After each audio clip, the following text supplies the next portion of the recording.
Hi guys, welcome back. Today we're going to go over something that everyone has done, even experienced players, beginner mistakes. But I'm not just talking about bad tile choices, I'm talking about the kind of mistakes that can ruin your hand from winning.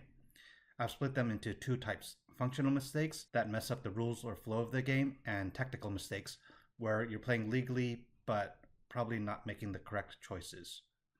Let's start with the functional ones. The first mistake is being short a tile, or known as 小相公 in Chinese. Let's say this is what you have in your hand. Those tiles up there are part of your concealed hand, and the ones below in this example are the exposed melds. So what would you need to win? This is actually a trick question because you're actually short a tile. If you count them, yes, there's 13, but the meld you have is 4 of a kind, a gong. So this hand is actually voided, meaning it can't win. So basically, when you realize that happened, you should play defensive. And if you're wondering how it happened, most likely reasons are usually forgetting to draw your replacement flower tiles, or in this case, there's a higher chance that you forgot to get your replacement tile when you claimed the 4 of a kind. Now that your hand is short, you can't really do anything about it but play defensive. However, if you're curious as to how it happened, you can usually find out if it's forgetting to draw from the end of the wall for flower replacement or quadruplet replacement, because if you look at the entire table and see there's an even number of quadruplets and flowers exposed, then the wall should be even and should be 2 stacked there. But if it's an odd number, then there will be 1. And if it's off, then that's probably what happened. You forgot to get a replacement tile for your flower or 4 of a kind quadruplet. Another possible way where I see people become short a tile is if they forget to draw their last tile at the start of the hand. This is usually common in the north seat because everyone already got out their tiles and they just forget to get that last piece.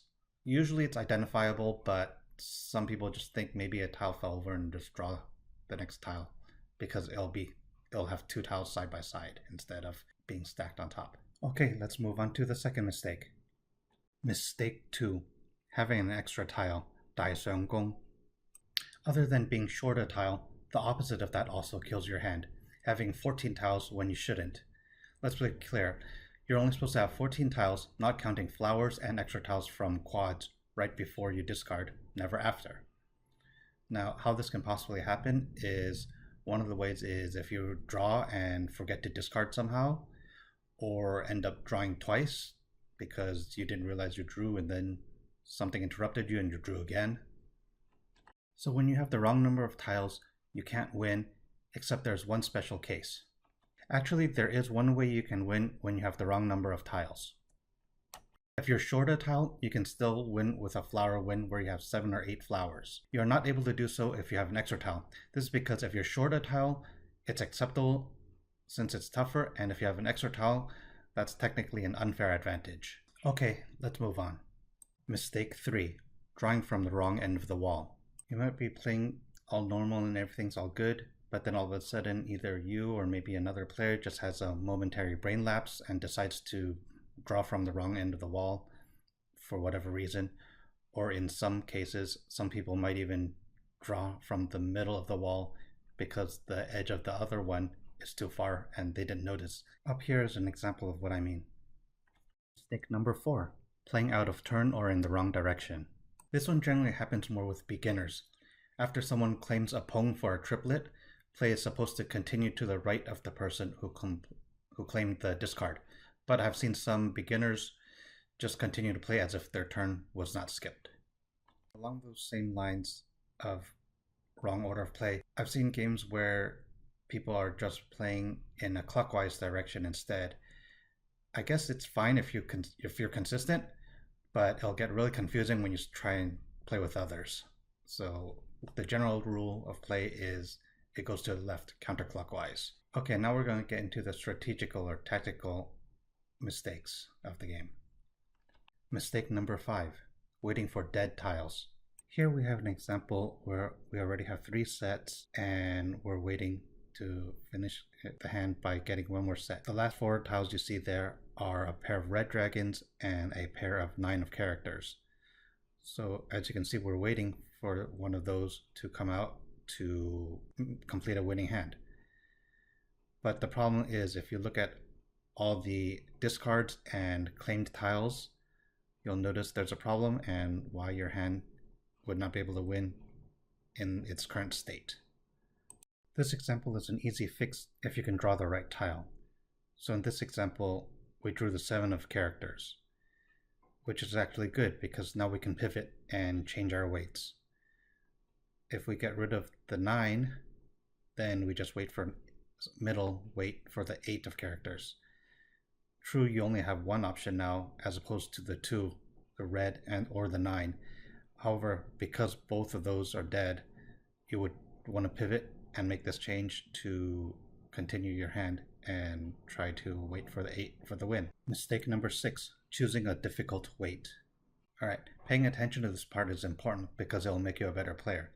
Basically, I'm going to show you some examples for optimal discards based on probability and odds. Let's say this is what's currently left in your hand and it's time for you to discard. Now we'll just assume all the other tiles are already in completed sets of 3. So what is the most optimal discard to wait, not counting outside discarded exposed tiles? So you have a couple of options to discard and have a ready hand that's waiting to complete a win.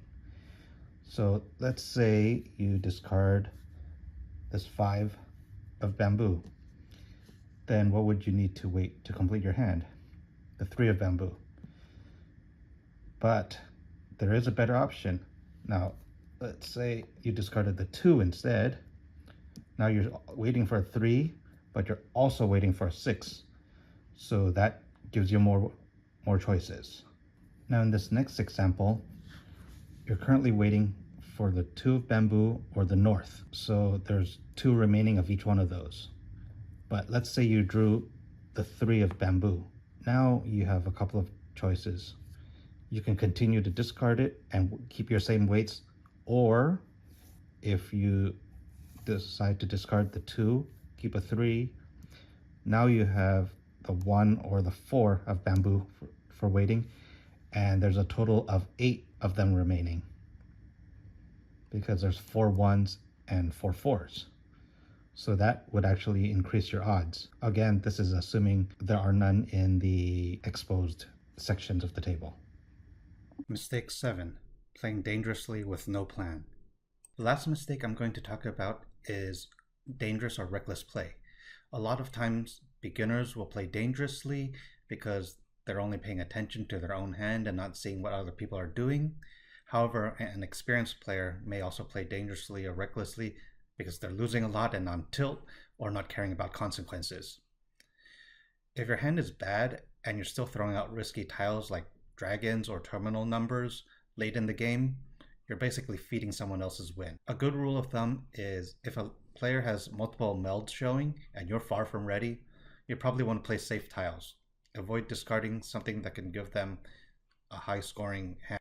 Okay, this last topic isn't so much a mistake as it's more an inaccuracy. Let's talk about the pronunciation of the game. A lot of people say Mahjong, like the French bonjour, but that's actually not correct. It's Mahjong with a hard J, like in Jonathan or Beijing. Just to confirm it with a second opinion, here's the response I got when I asked Google. Mahjong. Mahjong. Mahjong. It's just a small thing, but hey, it shows you know your stuff. Anyway, there you have it, the most common functional and tactical mistakes in Cantonese style Mahjong. Which ones have you done before? Be honest, I've actually done a couple of these mistakes before, more than once. If you found this video helpful, please give a like and subscribe, and let me know in the comments if you have seen any other mistakes that players should avoid. Alright, and thanks again for watching. Remember, stay sharp, stay calm, and don't forget to count your tiles. Bye.